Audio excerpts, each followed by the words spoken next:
trabalhei a questão da ditadura na literatura foi através das minhas próprias lembranças. Eu me lembro que, bem, eu nasci na década de 70 e cresci em plena ditadura.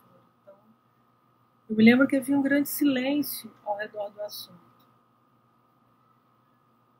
Muitas histórias não eram contadas.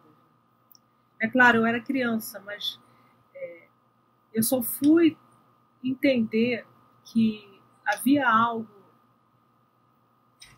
que tinha acontecido recentemente no país, algo muito sério, muito grave, no decorrer do tempo, mais próximo da adolescência. E quando eu percebi que esse silêncio era na verdade, um silenciamento, eu fiquei me questionando o que havia atrás desse silêncio. E fiquei me perguntando por que não se fala sobre isso. E quando eu li Feliz Ano Velho, do Marcelo Rubens Paiva, e As Meninas, da Lígia Fagundes Telles, foi um grande impacto, porque nos livros eu encontrei algumas respostas. Nos livros se falava sobre o assunto. Dentro daqueles livros e de outros que eu fui ler depois, aquelas pessoas existiam, aquele Brasil existia, aquela história existia. E era um Brasil que estava somente ali.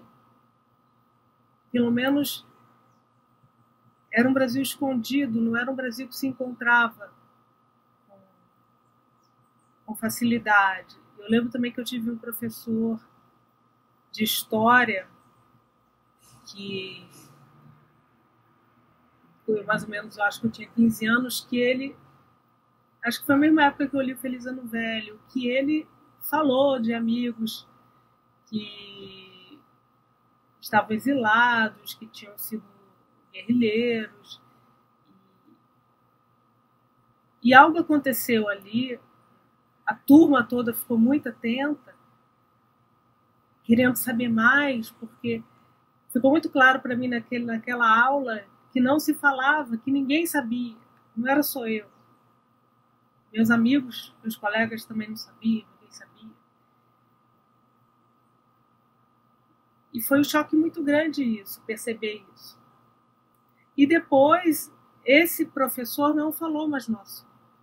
Quer dizer, algo aconteceu ali, foi um rompante, ele próprio, não sei o que aconteceu, não sei se a escola falou com ele que não poderia falar, não sei o que houve. Mas depois ele não falou mais no assunto. E eu me perguntava como é que não se fala de algo tão traumático. Aquilo era assim uma questão muito forte para mim. E ficou sendo cada vez mais forte, porque eu fui descobrindo até que pessoas ao meu redor tinham sido guerrilheiras, tinham participado da militância contra a repressão. E eu não sabia, não só eu, quase ninguém. A mãe de uma amiga minha, que era nossa vizinha, que eu via com frequência, muita frequência, desde os 10 anos de idade, eu só fui saber que ela tinha sido guerrilheira quando eu tinha 21, 22.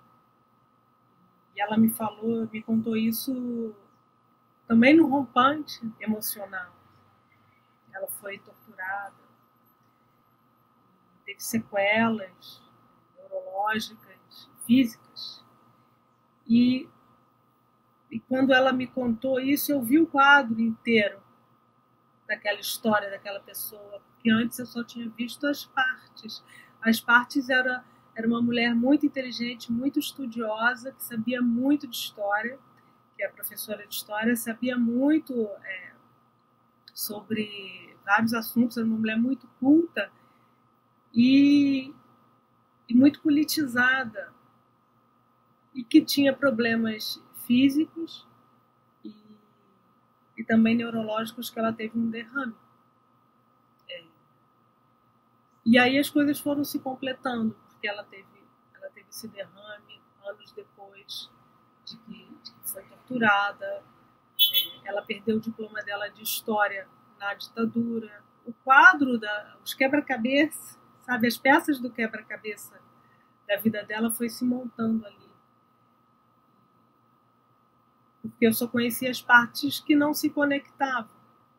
Então eu fiquei pensando nisso. O Brasil é um grande quebra-cabeça que não se conecta consigo mesmo, porque a história não é contada toda.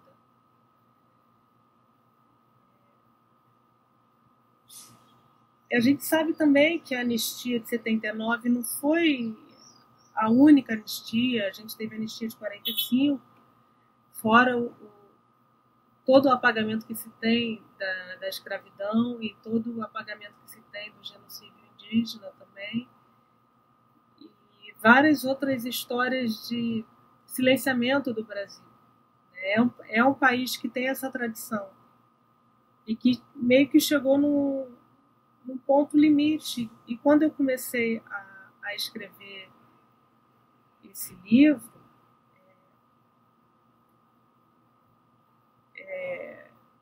para mim não foi só uma escrita de voltar a um lugar do passado, mas também foi uma forma de pensar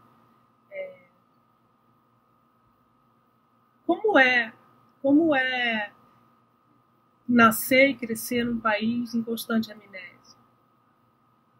O que é ser uma mulher brasileira num país em constante amnésia? O que é ser um homem brasileiro num país em constante amnésia? O que é ser uma criança, nascer e crescer num país nesse contexto, em que coisas tão importantes não são ditas, não são discutidas e sem uma reflexão profunda? E os personagens eles foram aparecendo a partir disso, sabe? Daniel, ele não conhece a história da mãe dele, uma guerrilheira desaparecida. Ele busca essa história, mas ele não encontra, porque não há história, não há registro.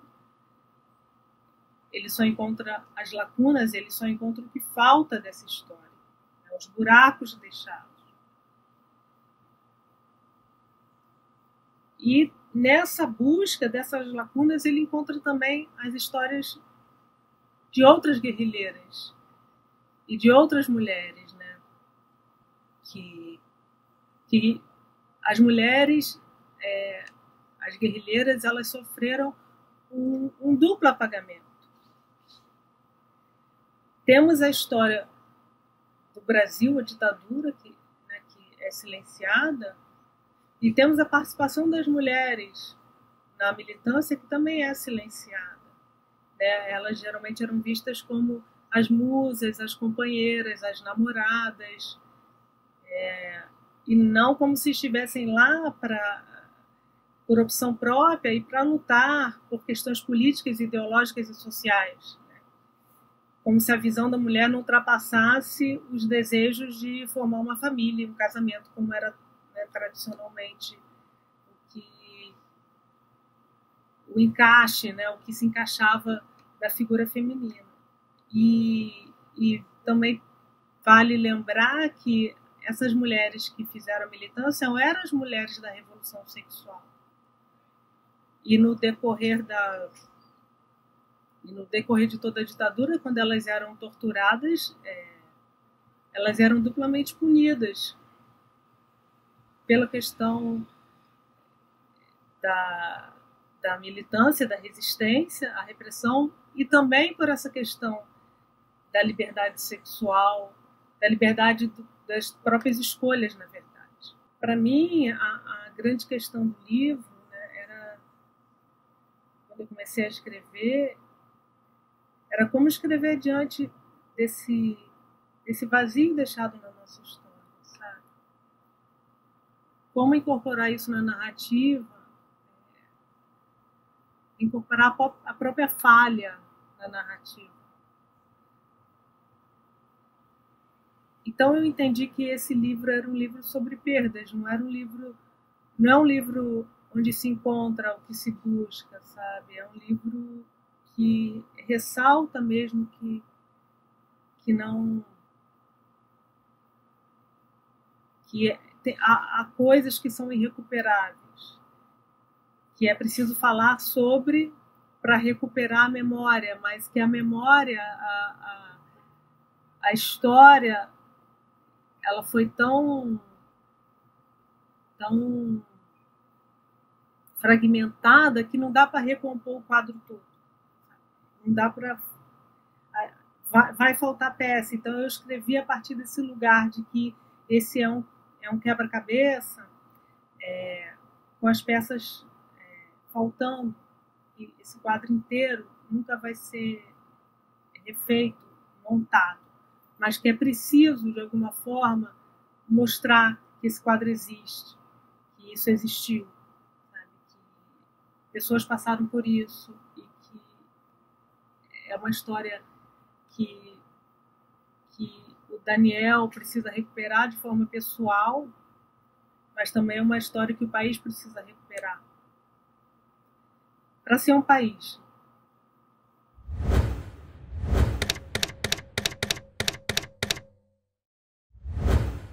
É muito importante falar sobre esse tema. E cada vez mais,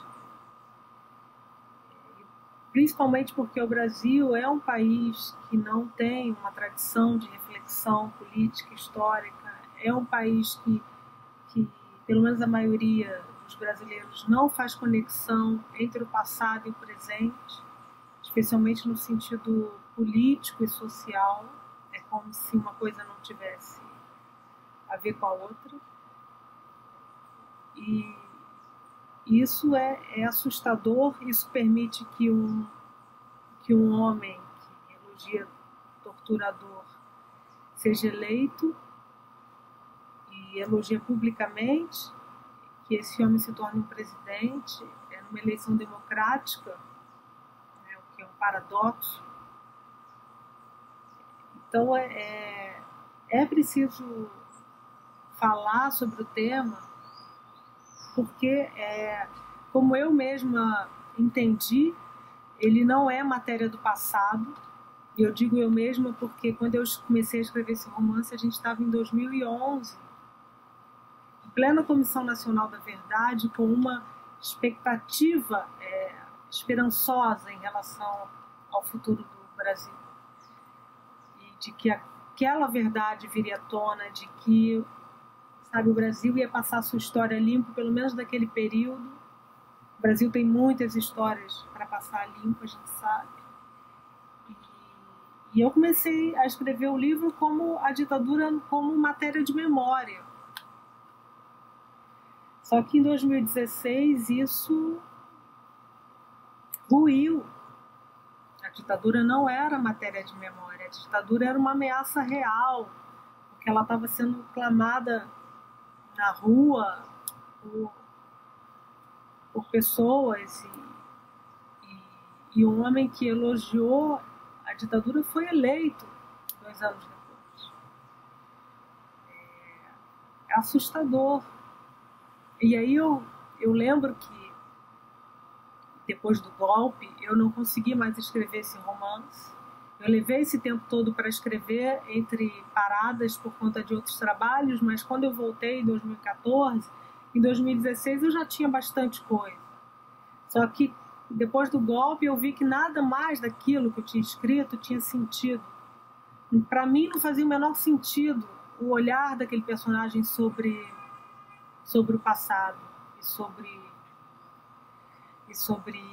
a ditadura e sobre a vida dele, sobre tudo. Era um tom que não cabia mais. E quando eu entendi o que estava errado nesse tom, nesse olhar, eu reescrevi o livro todo. E o que estava errado era que os narradores, tanto Daniel quanto a Melina, eles tinham um olhar para o passado como se realmente aquilo fosse uma memória a ser recuperada, algo a ser resgatado, mas eles estavam sólidos ali. no presente, como se existisse uma democracia estabilizada, estável no país.